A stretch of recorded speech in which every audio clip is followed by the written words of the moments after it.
Hello friends, कैसे हैं आप सब। आज का जो हमारा टॉपिक है वो है फ्यूचर टेंस। आज हम फ्यूचर टेंस के बारे में पढ़ेंगे, जिसमें 4 ब्रांचेस होते हैं। सबसे पहला है फ्यूचर इंडेफिनिट टेंस, इसको आप फ्यूचर सिंपल टेंस भी कह सकते हैं। उसके बाद है फ्यूचर कंटिन्यूस टेंस, जिसको आप फ्यूचर प्रोग्रेसिव टेंस भी कह सकते हैं। उसके बाद है फ्यूचर परफेक्ट टेंस, और उसके बाद है फ्यूचर परफेक्ट कंटिन्यूस टेंस। ठीक हो गया, तो चलिए स्टार्ट करते हैं। अभी जान लेते हैं फ्यूचर सिंपल टेंस को। इसकी डेफिनेशन पढ़ लेते हैं। The simple future tense is used for indicating those actions that we will think in happen in the future. Future simple उन एक्शंस के तरफ इशारा कर रहा है, उन एक्शंस के बारे में हमें बताता है जो कि फ्यूचर में होने वाले हैं, यानी फ्यूचर में जो भी होंगे। ठीक हो गया, इसको ज़्यादा अभी पढ़ लेते हैं।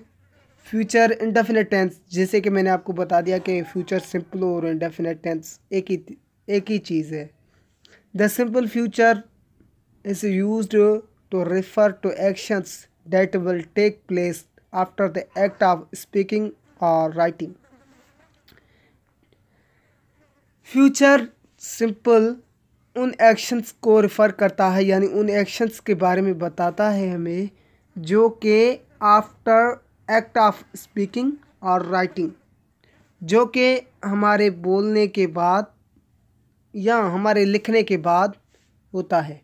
कौन से एक्शंस जो हमारे बोलने के बाद और हमारे लिखने के बाद होते हैं। जैसे कि मैं अभी बोलूँ कि मैं कल कॉलेज जाऊंगा, ठीक है, तो ये मैंने क्या कर दिया, स्पीकिंग कर ली इसकी। ठीक है, मैंने बोल दिया, लेकिन ये एक्शन होगा कब, आफ्टर मेरे बोलने के बाद। ठीक है, जैसे कि मैंने कुछ लिख लिया कि कल मैं ये काम करूँगा, तो ये मैंने लिख तो लिया, लेकिन मेरे लिखने के बाद ही ये एक्शन होगा। ठीक है, तो वो एक्शन जो हमारे बोलने के बाद और हमारे लिखने के बाद या हमारे बयान करने के बाद जो भी एक्शंस होंगे, तो वो फ्यूचर इंडेफिनिट टेंस होंगे। ठीक है, तो इसके एग्जांपल ले लेते हैं। She will go to Paris tomorrow, ये वो कल जाएगी कहाँ, पेरिस, वो पेरिस कल जाएगी। ठीक है, तो ये एक एग्जांपल हो गया। दूसरा इसका एग्जांपल ले लें। I am going to read newspaper tomorrow, मैं कल न्यूज़पेपर पढ़ूँगा। ठीक हो गया, तो ये था फ्यूचर इंडेफिनिट टेंस। अभी पढ़ते हैं future continuous tense.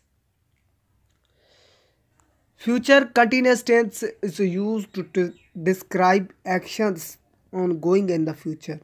Future continuous tense उन एक्शंस को डिस्क्राइब करता है, उन एक्शंस को रिफ़र करता है, उन एक्शंस के बारे में हमें बताता है जो कि फ्यूचर में कंटिन्यू होंगे, जो कि फ्यूचर में चल रहे होंगे। The future progressive is used to refer to continuing actions that will occur in the future। ये एक ही चीज़ है, सेम बात बता रहा है जो मैंने आपको बताया अभी के जो एक्शन फ्यूचर में प्रोग्रेसिव में होंगे, चल रहे होंगे, उनको हम फ्यूचर कंटिन्यूस टेंस कह सकते हैं। इसके एग्जांपल है I shall be going out at night at tomorrow morning, मैं कल सुबह 8 बजे चल रहा हूँगा। ठीक है, मैं कल सुबह 8 बजे चल रहा हूँगा, यानी ये कल सुबह चल रहा होगा, कंटिन्यू में होगा, ये एक्शंस प्रोग्रेसिव में होगा कल। ठीक है, तो ये था हमारा फ्यूचर कंटिन्यूस टेंस। अभी पढ़ते हैं future perfect tense. The future perfect is used to refer an action that will be completed sometime in the future before another action takes place। Future perfect tense उन actions के तरफ इशारा कर रहा है जो कि फ्यूचर में कंप्लीट हो चुके होंगे। ठीक है, जो कि फ्यूचर में कंप्लीट हो चुके होंगे या हो जाएंगे। ठीक हो गया, इसके एग्जांपल ले लेते हैं। We shall have arrived at Surabaya tonight, हम कल रात को सुराबाया पहुंच चुके होंगे। ठीक है, हम कल रात को सुराबाया पहुंच चुके होंगे। ठीक हो गया। अब इसका दूसरा टेंस पढ़ लेते हैं। अभी फ्यूचर परफेक्ट कंटिन्यूस टेंस पढ़ते हैं। The future perfect continuous tense is used to indicate a continuing action that will be completed at some specified time in the future. Future perfect tense इससे continue actions के तरफ इशारा कर रहा है जो कि फ्यूचर में चल रहे होंगे, एक स्पेसिफाइड यानी ख़ास वक्त के तहत, जो कि कब होंगे कंप्लीट, एक ख़ास वक्त में कंप्लीट होंगे, जो कि फ्यूचर में चल रहे होंगे और एक ख़ास वक्त में कंप्लीट होंगे। ठीक है, जैसे इसके एग्जांपल ले लेते हैं। By June